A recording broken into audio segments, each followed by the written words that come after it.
Discussion करेंगे। तो Spearman ने अपने रैंक कोरिलेशन के अंतर्गत डिस्क्राइब किया है कि या तो हमको रैंक दी हुई हो, यदि हमको रैंक दी हुई है और उसके आधार पर कोरिलेशन की गणना करना है तो हम डायरेक्टली कर लेंगे इफ रैंक गिवन। और दूसरा होता है कि अगर रैंक नहीं दी है और किसी क्या हुआ, कंपटीशन हुआ, कोई प्रतियोगिता हुई और उसमें जजों ने पॉइंट दिए तो उन पॉइंट्स को भी हम लोग रैंक में कन्वर्ट कर लेते हैं। तो इस प्रकार या तो डायरेक्ट रैंक दी गई हो, this is the first second third fourth rank, या अगर हमारे पास वैल्यूज दी गई है तो वैल्यूज को भी रैंक में कन्वर्ट किया जा सकता है। और तीसरा, कभी कभी रैंक काफी प्रॉब्लम करती है क्योंकि सेम रैंक आ जाती है। तो आज हम 3 प्रकार के क्वेश्चन डिस्कस करने जा रहे हैं। फर्स्ट हमारा है कि यदि रैंक डायरेक्टली दी गई हो, दो आपके पास दो क्लासिफिकेशन हो, दो जजों द्वारा रैंक दिया गया हो, तो दो जजों के रैंकों को और कैसे हम कोरिलेट करेंगे इस पर हम लोग आज चर्चा करेंगे। दूसरा, हमारे पास अगर वैल्यूज दी गई हैं, अगर आपके किसी चीज की मूल्य दिए गए हैं, मूल्य के आधार पर हम लोग रैंक निकाल लेंगे और रैंक के आधार पर हम लोग तुलना कर लेंगे एंड कोरिलेशन को कैलकुलेट कर लेंगे। और थर्ड हमारे पास होता है कि कभी कभी वैल्यूज दी जाती हैं और वैल्यूज क्या होती हैं कि एक ही दो स्टूडेंट सेम पॉइंट पा जाते हैं तो रैंक हमारे पास क्या करने लगती है, मैच करने लगती है। और जब रैंक मैच करने लगती है तो हम लोग क्या करते हैं, एक ही रैंक में 2 स्टूडेंट या 3 स्टूडेंट आते हैं। तो इस प्रकार की भी प्रॉब्लम आज हम लोग सॉल्व करेंगे। तो जब क्या होता है, रैंक मैच करती है तो उस प्रकार की भी प्रॉब्लम आज हम लोग देखेंगे। तो आज हम 3 प्रकार की प्रॉब्लम स्पीयरमैन कोरिलेशन के अंतर्गत देखेंगे और उसके अंतर्गत डिस्कशन करेंगे। तो स्पीयरमैन ने अपने इस सिद्धांत में बताया कि जो कोरिलेशन आप कैलकुलेट करना चाहोगे, यानी small R is equal to आपका क्या होगा, स्मॉल आर, इसको आर के नीचे हल्का सा एस लगा देते हैं कि इससे पता चल जाता है स्पीयरमैन कोरिलेशन की बात की जा रही है। और ठीक है, 1 minus sigma capital D, sorry capital D square upon 6 sigma D square upon N square minus 1। ये आपका स्पीयरमैन कोरिलेशन की बात करते हैं। और यहां पर आपका R S, small R S, ये आपको सहसंबंध को बताता है, ये आपको रिप्रेजेंट करता है, that represent in the correlation. आपका डी, जो डी का रिप्रेजेंट करता है डिफरेंस, यानी अंतर को बताता है। और अंतर का मतलब होता है दो कोटियों का अंतर, यानी कैपिटल डी इक्वल टू आपका क्या हो सकता है, दो कोटियों का अंतर जो हो सकता है वो D1 माइनस D2 को रिप्रेजेंट करेगा। यानी एक रैंक से, एक कोटि से आप दूसरी कोटि को आप माइनस कर दीजिए, या इसको हम लिख सकते हैं D equal to rank 1 minus rank 2, ये भी कहा जा सकता है। यानी दो प्रकार के रैंक का डिफरेंस कहलाता है डी। ये अब की बार यूपी पीजीटी में पूछा गया था, जो आपने पेपर आपके ग्रुप में भी मैंने देखा था, किसी ने सर्कुलेट किया था। तो यूपी पीजीटी में पूछा था कि जो आपका स्पीयरमैन कोरिलेशन है उसमें जो कैपिटल डी है वो क्या रिप्रेजेंट करता है, तो वो दो कोटियों के अंतर को रिप्रेजेंट करता था। इसका करेक्ट आंसर ये था। और एन क्या रिप्रेजेंट करता है, नंबर ऑफ द रैंक्स, कितने रैंकों को लिया गया है वो रिप्रेजेंट करता है। ठीक है, तो फार्मूला आपको क्लियर हो गया कि फार्मूले में सिंबल को क्या क्या है। तो सिंबल आपका R S, that representing the Spearman correlation. ठीक है, आपका 6 sigma D square, capital D square, D representing the difference between two ranks या रैंक्स के बीच का डिफरेंस रिप्रेजेंट करता है, whereas N representing the number of the ranks, कितने नंबर हैं। ठीक है, तो ये हमारे पास आ जाता है कि हम लोग कैसे क्या क्या इसमें वैल्यू असाइंड की गई है, उसका मान क्या है। अब हम लोग क्या करते हैं, एक एग्जाम्पल के माध्यम से इस प्रश्न को सॉल्व करते हैं और फिर और इसकी विशेषताओं को हम लोग डिस्कस करेंगे उसके बाद। तो हम लोग अब डिस्कस करते हैं सबसे पहले कि मान लीजिए हमारे पास दो जज हैं और दो जजों ने क्या किया, अपनी रैंक दिया है किसी के संदर्भ में। ठीक है, रैंक 1 एंड रैंक 2 दिया है, या कोई प्रश्न है हमारे पास।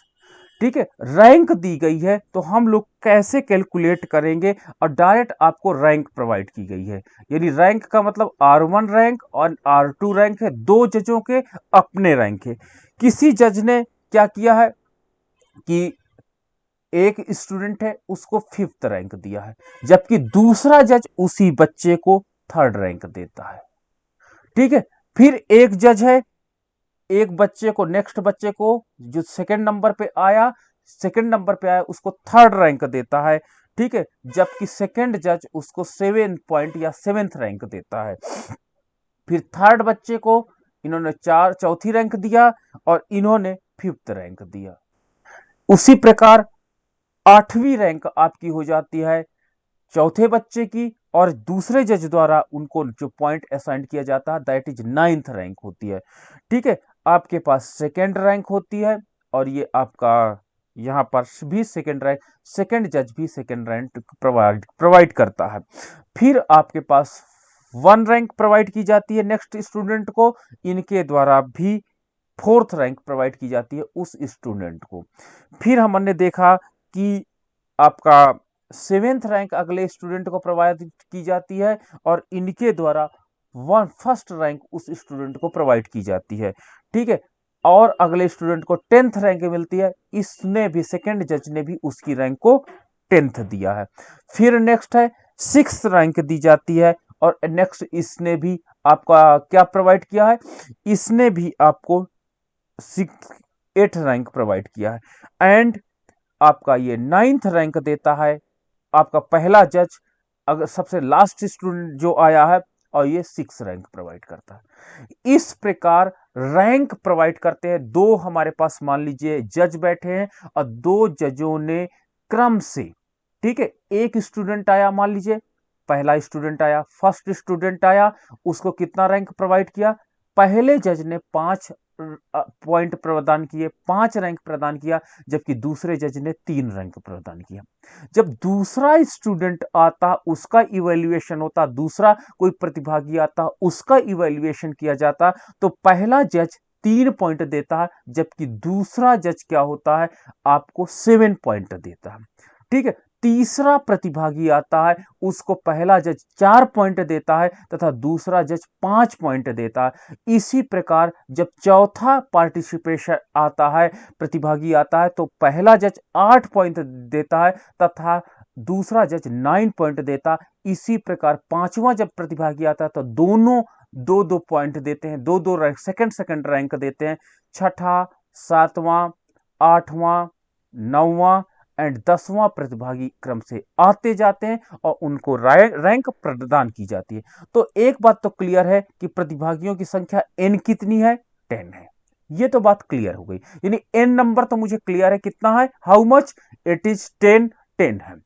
अब दूसरी सबसे बड़ी इंपॉर्टेंट बात होती है कि अगर आपको रैंक डायरेक्ट दी गई है तो डी का मान आप डायरेक्ट कैलकुलेट कर सकते हो। डी क्या बता रहा है, दो रैंकों का अंतर R1 माइनस R2। आपको यह नहीं कह सकते कि R2 से R1 को माइनस करो, नहीं, पहली रैंक से दूसरी रैंक को आप माइनस कर दो। ये आपका रूल्स होता है, जो आपकी रैंक फर्स्ट है उससे सेकंड रैंक को माइनस कर दो, नो प्रॉब्लम।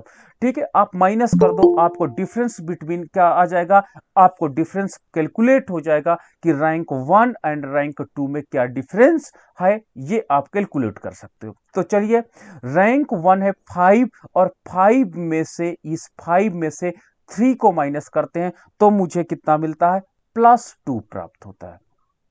क्लियर है, यानी 5 में से 3 को अगर मैं माइनस करता हूं तो मुझे difference between 2 ranks that we are का क्या कैलकुलेट करते हैं, 2 प्राप्त होता।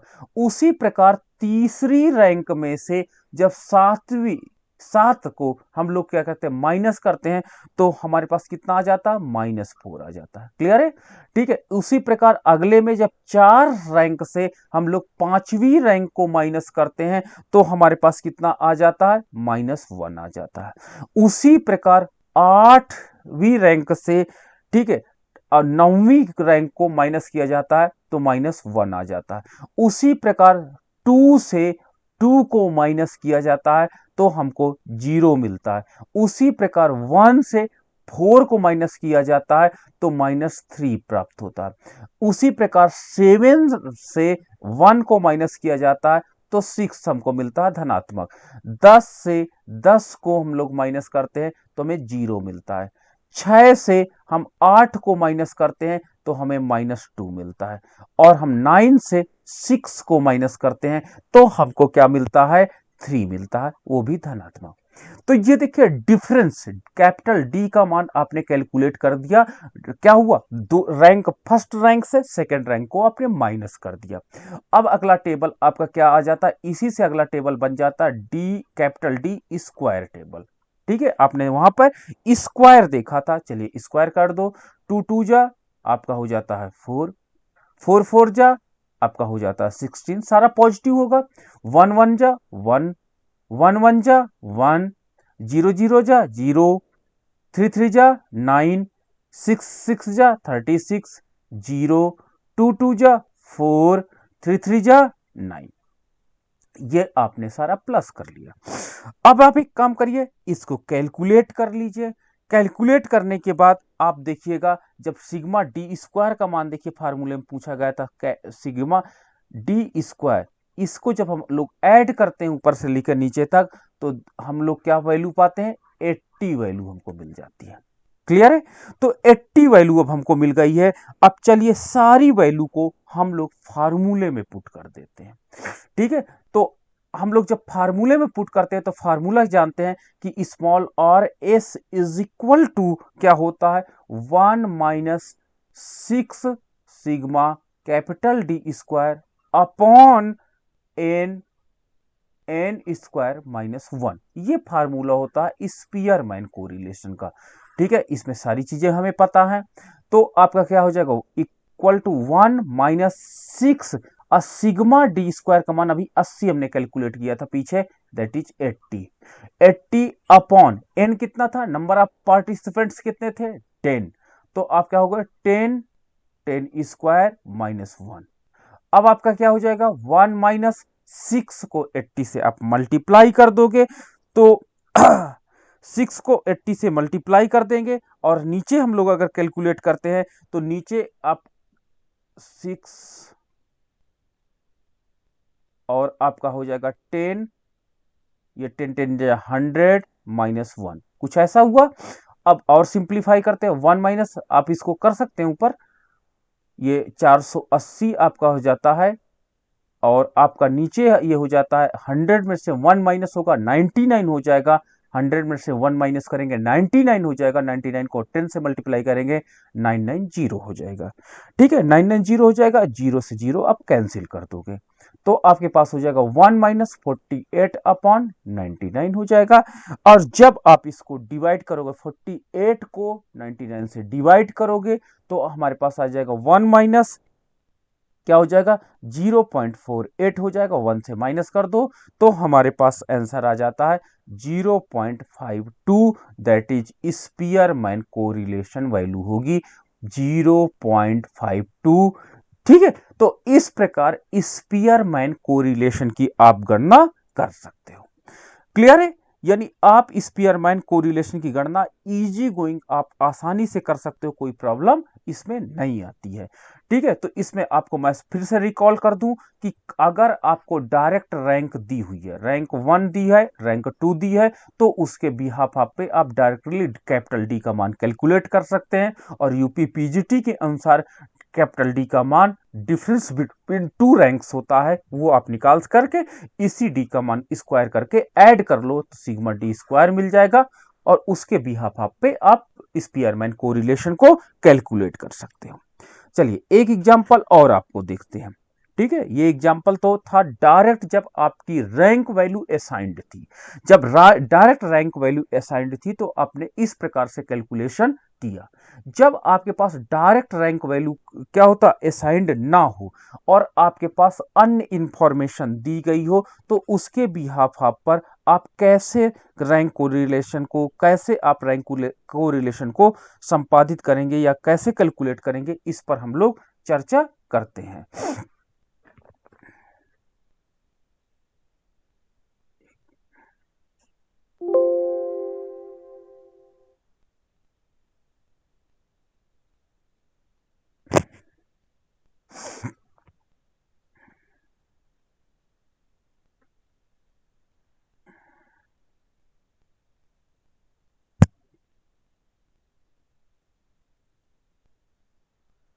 हम एक टेबल जनरेट कर लेते हैं और टेबल जनरेट करने के बाद फिर हम लोग